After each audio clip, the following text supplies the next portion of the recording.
về những người mẹ Việt Nam, hát về những người mẹ anh hùng.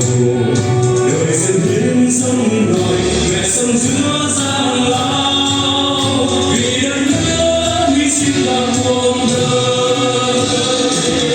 Nhìn mái tóc mẹ bằng thơ, và ánh mắt mẹ như mơ, là biết mấy chờ mong mỏi mòn.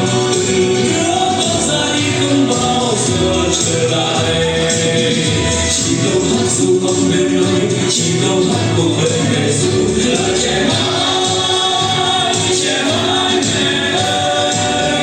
Chỉ ngất nhất ngàn đắng cay, tình thương nước mẹ bay bay, tình bóng dáng đàn con của mẹ là sáng những cây non tươi xanh giờ đầy đầm. Ngọn đèn thốt đâu đêm đêm qua cánh thác thuyền về đêm, lòng mẹ sáng.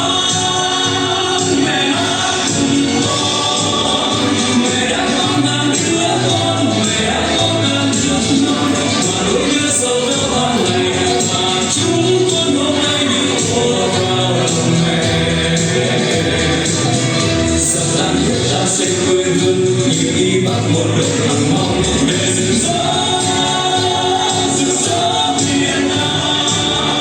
Mẹ đã có ngàn đứa con, mẹ đã có ngàn đứa non, và luôn biết sâu đậm tháng ngày và chúng con hôm nay như ùa vào lòng mẹ.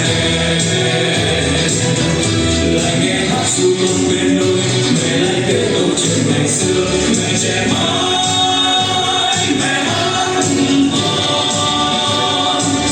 Tình nước non mẹ Việt Nam anh hùng, tự hào chúng con có mẹ Việt Nam anh hùng.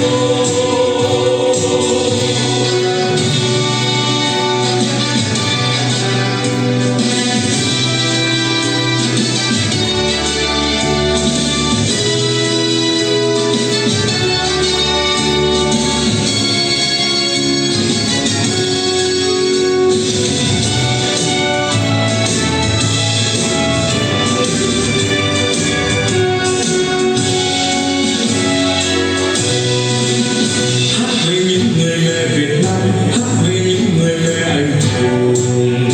Đời sự hiến dâng nổi mẹ sông giữa giang lao, vì đất nước hy sinh cả cuộc đời. Nhìn mái tóc mẹ bằng thơ và ánh mắt mẹ như mơ, là biết mấy chờ mong mỏi mòn. Từng đứa con ra đi không bao giờ trở lại. Chỉ câu hát ru con bên đôi, chỉ câu hát cuộc đời mẹ ru là trẻ mãi mẹ ơi.